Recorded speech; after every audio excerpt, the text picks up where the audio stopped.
This channel's content is strictly for educational and informational purpose and does not endorse or promote any form of violence, harm, illegal activities, self-injuries and communal disharmony.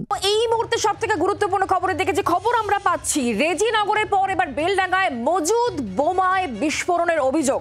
বেলডাঙ্গার ঝুমকা মাছপাড়া এলাকায় বিস্ফোরণের ঘটনা ঘটেছে। ঘটনাকে কেন্দ্র করে এলাকায় ব্যাপক চাঞ্চল্যের সৃষ্টি হয়েছে। একটি বাড়ির পাশে আবর্জনা স্তূপে বিস্ফোরণ ঘটে বলে খবর পাচ্ছি আমরা।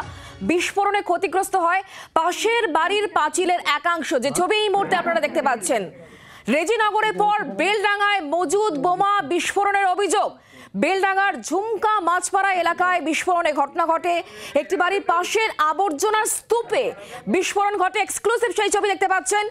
বিস্ফোরণে ক্ষতিগ্রস্ত হয়েছে পাশের বাড়ির পাঁচিলের একাংশ। বিস্ফোরণের তীব্রতায় উড়ে গিয়েছে রান্নাঘরের চাল। বেলডাঙ্গায় ভোটের আগে বারবার বিস্ফোরণের ফলে আতঙ্কিত হয়ে পড়ছেন স্থানীয় মানুষজন।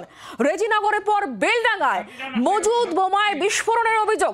আমরা বিষয় সম্পর্কে আরো জানবো, কথা বলবো। সোমা মাইতি এই মুহূর্তে আমাদের সঙ্গে রয়েছেন, আমাদের প্রতিনিধি। সোমা, কি হয়েছে ঠিক? দেখো, রেজিনগরের পর বেলডাঙ্গাও কিন্তু আজ সাত সকালে একেবারেই বোমার আওয়াজে পুরো কেঁপে উঠলো। এলাকার মানুষজন যখন ঘটনাস্থলে যান তখন দেখেন যে বাড়ির পাশে যে আবর্জনার স্তূপ ছিল সেখানেই বিস্ফোরণের ঘটনা ঘটে এবং বিস্ফোরণের সামগ্রী চারপাশে ছড়িয়ে ছিটিয়ে রয়েছে এবং বাড়ির যে তাদের ছাদ, সেই ছাদ উড়ে গিয়েছে, প্রাচীরের একাংশ ভেঙে পড়েছে।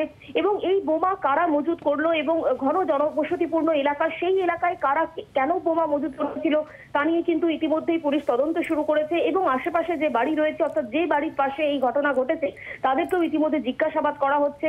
এবং পরপর এই বোমা বিস্ফোরণের ঘটনায় কিন্তু রীতিমতো আতঙ্কিত হয়ে পড়ছেন এলাকার মানুষজন। তার কারণ, আর ভোট একেবারেই দোরগোড়ায় এবং তার আগে এই বোমা মজুদ থাকা বোমা উদ্ধারের কাজ পুলিশ শুরু করলেও এখনো কিন্তু প্রচুর বোমা রয়েছে, এমনটাই কিন্তু বিরোধীরা ইতিমধ্যে অভিযোগ শুরু করেছেন এবং এই বোমা বিস্ফোরণ নিয়ে কিন্তু ইতিমধ্যেই রাজনৈতিক চাপানুতোড়ে শুরু হয়েছে। এখনো পর্যন্ত পুলিশ কি বলছে, মানে কত বোমা মজুদ ছিল যার ফলে এই যে বিস্ফোরণ ঘটেছে তার তীব্রতায় রান্নাঘরের চাল পর্যন্ত উড়ে গিয়েছে? পুলিশের বক্তব্য কি? দেখো, পুলিশ যেটা জানাচ্ছে যে মজুদ থাকা বোমার সংখ্যা তারা খুব স্পষ্ট বুঝতে পারছেন না, তবে বেশ কিছু বোমা মজুদ ছিল। সোমা, তুমি নজর রাখো এই খবরের দিকে, অবশ্যই আমাদের নজর থাকবে। বাংলার আওয়াজ, বাঙালির আবেগ, জি 24 ঘন্টা।